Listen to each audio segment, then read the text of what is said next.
Hello everybody and welcome back to another video here on the channel. And in the past I've made a few videos mainly complaining about this thing right here, the Panasonic G7. Mainly about its sensor and other things, but I wanted to make its own video about whether it can be used for professional use. So that is what we are going to be asking in today's video.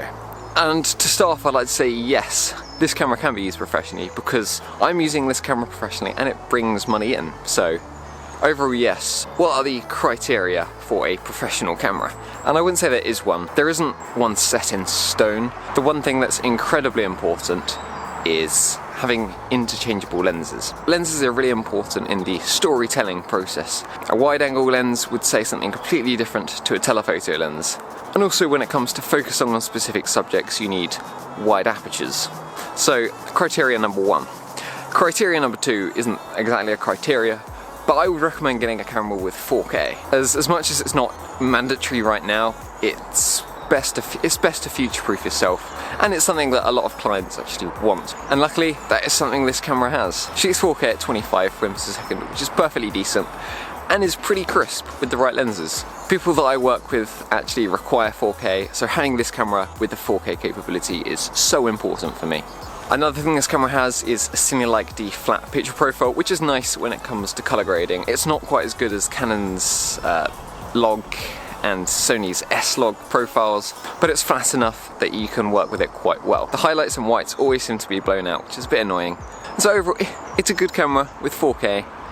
Decent features such as an articulating screen, it can have a mic, put a nice wide aperture lens, and so this camera is perfectly capable of getting what I need and probably what you need. And so what are some of the drawbacks of this camera? And these are really well known and ones that I may have talked about a little bit. And so the number one problem is autofocus. Sometimes when you're working with moving subjects, it's nice for it actually to focus on your face.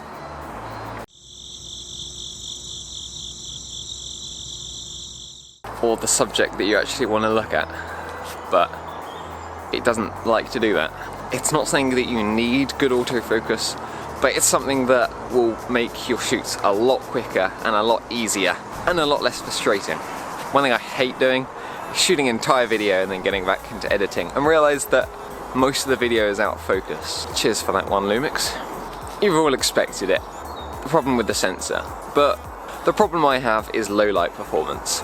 So on the screen now are some photos I took a couple of weeks ago, which was indoors. It was actually decent lighting conditions, but my ISO had to be at 1600, and I was just using normal settings with f3.5 and about 100th of a second shutter speed.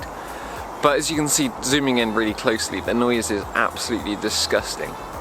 So the difference between a 2x crop sensor and a full frame camera is that they are 2 times as big.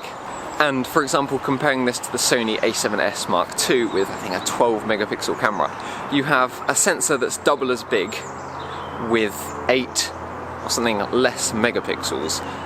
And so divide that big frame up by 12 and you have pretty big megapixels, if you see what I mean. And each of those megapixels captures quite a lot of light and is really sensitive, which means your ISO can go straight up and you won't get some disgusting noise. But if you look at this camera and you have a tiny little sensor with 18 megapixels, each of the megapixels are going to be like 4 times as small as the full frame ones, which means you get significantly less light per megapixel, hence really excessive amounts of noise. As I said before, this camera can be used for professional use. It has 4K, interchangeable lenses, and as long as the person behind the camera is good at what they're doing, you can make some awesome videos with this thing. Would I like something without the problems with noise, focal length, autofocus? I would love that a lot. I paid about £650 for this kit right here, and for what it produces, this is fantastic. But this is definitely the lowest I would recommend spending on a camera if you're going to be getting paid for it. As I say, if you are going to get paid for it, then you have the opportunity to splash out a bit on maybe a Sony a6500. If you enjoyed this video and would like to see more, please hit that like button and subscribe to see more videos.